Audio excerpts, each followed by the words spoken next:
बढ़ा हुआ वजन यानी कि मोटापा आजकल की एक बहुत बड़ी समस्या है।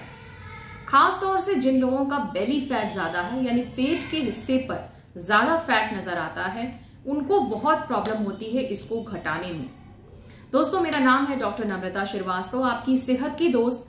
आज इस वीडियो में आपको जानकारी दूंगी कि वेट कम करने के लिए यानी कि ओवरऑल अपने वजन को घटाने के लिए कौन कौन सी चीजें आपको अपने आहार में, अपनी डाइट में इंक्लूड करनी चाहिए, किन चीजों से दूर रहना चाहिए यानी बिल्कुल आपको कम करने का प्रयास करना चाहिए, और last but not the least एक बहुत ही कारगर होम्योपैथिक मेडिसिन के बारे में जो कि थायराइड के पेशेंट्स के लिए, अगर उनको थायराइड की वजह से मोटापा हो रहा है तो कैसे ये दवा उनकी मदद कर सकती है। तो चलिए दोस्तों, शुरू करते हैं।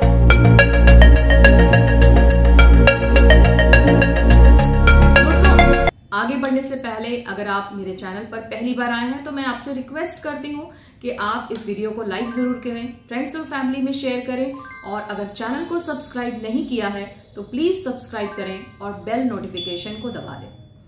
दोस्तों, बेली फैट या फिर मोटापा आजकल की एक बहुत बड़ी प्रॉब्लम है और कहीं ना कहीं इसका लेना देना हमारी बिगड़ी हुई जीवन शैली यानी लाइफस्टाइल से है। ज्यादातर लोग जो हैं उनका जो काम है आजकल सिडेंट्री हो गया है, यानी कि लमसम 8 से 10 घंटे कहीं ना कहीं हम लोग अपने ऑफिस में स्पेंड करते हैं, कुर्सी पर बैठे हुए स्पेंड करते हैं, और हमारा चलना फिरना यानी मूवमेंट काफी कम हो गया है।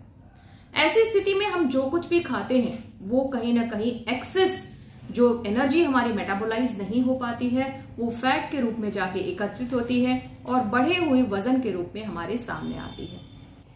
हमारी बॉडी के जो मैक्रो न्यूट्रिएंट्स होते हैं जैसे कि कार्बोहाइड्रेट, प्रोटीन और फैट, हमारी विभिन्न क्रियाकलापों के लिए इनकी आवश्यकता होती है। लेकिन अगर आपका बॉडी फैट बढ़ रहा है तो कहीं ना कहीं इसके अनुपात को आपको थोड़ा सा मॉडिफाई करना होगा। यानी कि अगर आप कार्बोहाइड्रेट ज्यादा ले रहे हैं तो कहीं ना कहीं उन कार्बोहाइड्रेट्स पर आपको एक रोक लगानी होगी। यानी कि जो हमारी बॉडी का मेन एनर्जी सोर्स यानी कि कार्बोहाइड्रेट है उसको आपको बिल्कुल बंद नहीं करना है। बस करना इतना है कि जिन चीजों से हमें हाई कार्बोहाइड्रेट्स मिलते हैं जैसे कि आपका मैदा है, इसके अलावा सफेद चावल है, आलू है, या फिर एकदम जो महीन रोटी होती है जिसमें से चोकर निकाल दिया जाता है, ऐसी चीजों से आपको बचना है। इसकी जगह आपको ऐसा अनाज यूज करना है जिसमें कॉम्प्लेक्स कार्बोहाइड्रेट हो। तो अब ये कॉम्प्लेक्स कार्बोहाइड्रेट क्या है?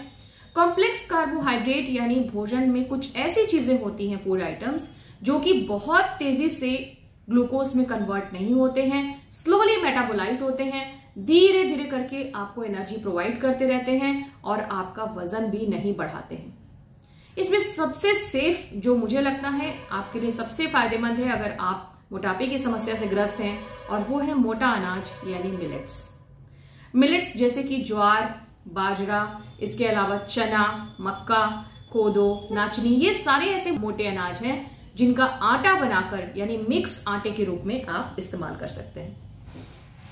इनकी रोटी भी बनाई जा सकती है, डोसा भी बनाया जा सकता है, चीला भी बनाया जा सकता है, या फिर आप इसको भाप देकर ढोकले का रूप भी दे सकते हैं।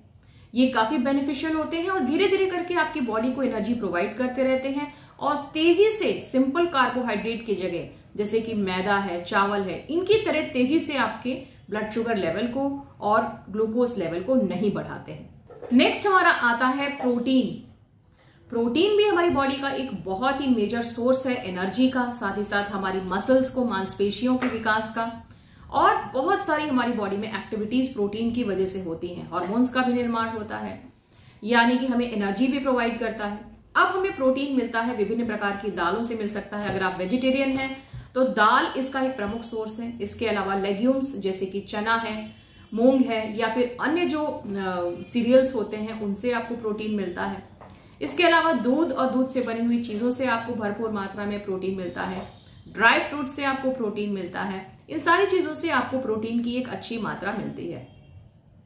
इन सारी चीजों को आपको यूज करना चाहिए क्योंकि आप अपने कार्बोहाइड्रेट पोर्शन को थोड़ा कम कर रहे हैं, इसलिए आपको प्रोटीन थोड़ी सी ज्यादा मात्रा में लेना चाहिए। आप चने को इस्तेमाल कर सकते हैं, अंकुरित मूंग को इस्तेमाल कर सकते हैं, जो कि वेट घटाने के लिए एक बहुत ही सेफ तरीका है। अगर आप नॉन वेजिटेरियन यूजर हैं तो फिर आप मीट वगैरह को जरूर इस्तेमाल करें, लेकिन ध्यान ये दीजिए कि अगर आप चिकन लेते हैं, एग लेते हैं, फिश लेते हैं या फिर ये सारी चीजें लेते हैं, इसको कि ज्यादा आपको फ्राई नहीं करना है। यानी कि अगर आप ज्यादा तेल का इस्तेमाल करते हैं तो इनका कोई खास बेनिफिट आपको नहीं मिलता, बल्कि आपका कोलेस्ट्रॉल बढ़ता है, आपके बॉडी की जो ट्राइग्लिसराइड लेवल्स हैं वो भी बिगड़ जाते हैं। अगर आप इनको इस्तेमाल करना ही चाहते हैं तो या तो आप इनको बॉईल करके यूज कीजिए या फिर लीस्ट क्वांटिटी ऑफ ऑयल के साथ ही इसको बनाकर इस्तेमाल कीजिए। नेक्स्ट हमारे आते हैं फैट्स। फैट्स में आपको ध्यान ये देना है कि आपको कोई भी एक किस्म का तेल लगातार इस्तेमाल नहीं करना है। जैसे कि मान लीजिए कि अगर आप सरसों तेल इस्तेमाल कर रहे हैं तो फिर लगातार सरसों तेल का इस्तेमाल नहीं करें। आप हमेशा कोई ना कोई ऑयल चेंज करें, जैसे राइस ब्रान ऑयल है, इसके अलावा आप ग्राउंड नट ऑयल यानी मूंगफली का तेल इस्तेमाल कर सकते हैं, सोयाबीन का तेल इस्तेमाल कर सकते हैं, और या फिर आप ऑलिव ऑयल का भी इस्तेमाल कर सकते हैं। और इनको बदल बदल के आपको थोड़ी मात्रा में इस्तेमाल करना चाहिए। बहुत ज्यादा क्वांटिटी में ऑयल का प्रयोग आपको नहीं करना है।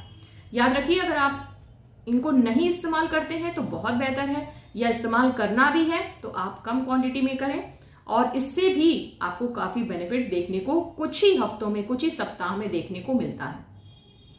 अगर आपका खास तौर से कोलेस्ट्रॉल लेवल बिगड़ रहा है तो ऑयल के पोर्शन को आपको थोड़ा सा मिनिमाइज जरूर करना है। दोस्तों, अब आपको जान लेना है कि आपको कौन कौन सी चीजें नहीं खानी है। तो सबसे पहली चीज जो आपको नहीं खानी है वो है जंक फूड, यानी कि तली हुई चीजें। आपको तला हुआ चिप्स नहीं खाना है, आपको समोसा नहीं खाना है, फ्राइड चीजें जैसे कि जो बाजार में आपको मिलती हैं, चाउमीन वगैरह, ये सारी चीजें आपको नहीं खानी है, क्योंकि इनमें एडेड जो कैलोरीज होती हैं, एडेड जो फैट होता है, बहुत ज्यादा मात्रा में जो शुगर होती है, ये अल्टीमेटली आपके वेट को डेफिनेटली जरूर बढ़ा देगी।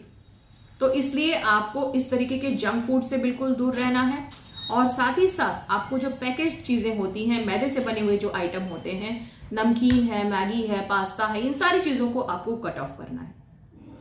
इनकी जगह आपको फ्रेश फ्रूट्स और वेजिटेबल्स को खाना चाहिए, चाहे आप उसे बॉईल करके खाएं वेजिटेबल्स को, या फिर फ्रेश फ्रूट्स को भी आप अपनी डाइट में जरूर इंक्लूड करें। इसके अलावा आपको कम से कम 45 मिनट तक वॉक करना है या फिर आधे घंटे तक एक्सरसाइज करनी है। ऐसा करने से आपकी बॉडी में जो ऑलरेडी फैट स्टोर हो चुका है, जब आप अपनी बॉडी को एक्टिव करते हैं तो वो जमा हुआ फैट कम होता है, पिघलता है और आपकी ओवरऑल वेट को कम करता है। तो दोस्तों, आपने देखा कि किस प्रकार से डाइट एक बहुत बड़ा रोल प्ले करती है वेट को बढ़ाने में। इसके अलावा हमारा एक्सरसाइज का पोर्शन है, इसको हमें सही से रखना है, और अपनी नींद को जरूर पूरा करें, क्योंकि अगर आपकी स्लीप साइकिल कंप्लीट है, अगर आपकी नींद पूरी है, तो आपकी बॉडी खुद ओबेसिटी से, यानी कि जो आपके मोटापे की समस्या है, उससे खुद फाइट करती है और वेट को ऑप्टिमाइज करती है। दोस्तों, चलते हैं अब मेडिसिन सेक्शन की ओर, की जो मैंने आपको वीडियो की शुरुआत में बताया था कि अगर किसी व्यक्ति को थायराइड की प्रॉब्लम है और दिन पर दिन वेट बढ़ता चला जा रहा है, उसको गॉइटर की समस्या हो गई है, यानी घेगा की शुरुआत हो जाए, और ऐसे लोगों का वेट बिल्कुल भी नहीं घटता है, चाहे वो जितना भी प्रयास कर लेते हैं। उन्होंने डाइट भी करके देख लिया, एक्सरसाइज भी करके देख लिया, या फिर उन्होंने जो है पूरी नींद को भी लिया, लेकिन फिर भी कोई प्रभाव नहीं पड़ रहा। ऐसे केसेस के लिए जहां थायराइड की गड़बड़ी की वजह से गॉइटर की उत्पन्न होता हो और मोटापा बहुत ज्यादा बढ़ रहा हो, इन केसेस के लिए फ्यूकस वेसिकुलोसिस नाम की जो होम्योपैथिक मेडिसिन है, ये काफी आराम दिला सकती है। फ्यूकस वेसिकुलोसिस जो मेडिसिन है, इसे मदर टिंचर में इस्तेमाल किया जा सकता है, और ये उन लोगों को बेनिफिट करती है जिन्हें गॉइटर या थायराइड की प्रॉब्लम हो। इसके अलावा उनको क्रॉनिक कॉन्स्टिपेशन हो, क्रॉनिक यानी पुरानी कब्जियत हो, और इसकी वजह से उनका मोटापा बढ़ रहा हो, और डाइजेशन को ये सुधारती है, आपके वेट को मेटाबोलाइज, आपकी बॉडी के जो BMI है उसको बढ़ाती है, बेसल मेटाबॉलिक रेट को बढ़ाती है, आपकी बॉडी से जो है फैट धीरे धीरे करके कम होने लगता है। इसको इस्तेमाल करने का तरीका भी आपको जानना चाहिए। इस मेडिसिन को 30 से 40 बूंद आधे कप गुनगुने पानी में खाना खाने से 1 घंटे पहले इसको लेना चाहिए, और इसे करीब सुबह दोपहर शाम 3 टाइम लेना चाहिए। 1 महीने में इसके अच्छे परिणाम दिखाई देने लगते हैं। याद रखिए, जो हमारा पहला पोर्शन था कि हमें क्या खाना है क्या नहीं खाना है, डूज एंड डोंट्स, इस पर भी ध्यान देना है, तभी हमें अच्छे परिणाम देखने को मिलेंगे। तो दोस्तों उम्मीद करती हूँ कि आज का वीडियो आपको बहुत ही रोचक लगा होगा। आपने सीखा कि किस तरीके से वेट घटाना थोड़ा मुश्किल तो जरूर है, लेकिन इतना असंभव भी नहीं है जितना कि ये समझ में आता है। और कैसे छोटी छोटी चीजों को अपनाकर, कुछ छोटे छोटे टिप्स को अपनाकर आप अपनी वेट लॉस जर्नी में आगे बढ़ सकते हैं और अपने मन चाहे जो आपका ऑप्टिमम बॉडी वेट है उसको पा सकते हैं। आपको अच्छा लगा तो जरूर लाइक कीजिएगा, कमेंट में जरूर बताइए कि आप किस टॉपिक्स पर, हेल्थ रिलेटेड टॉपिक्स पर वीडियो देखना चाहेंगे, और मुझे एक मोटिवेशन के लिए मेरे वीडियो को लाइक कीजिएगा और चैनल को जरूर सब्सक्राइब कीजिएगा। फिर मिलूंगी आपसे ऐसे ही कुछ अच्छी और रोचक जानकारी लेके। तब तक के लिए अपना ख्याल रखिएगा। जय हिंद, वंदे मातरम।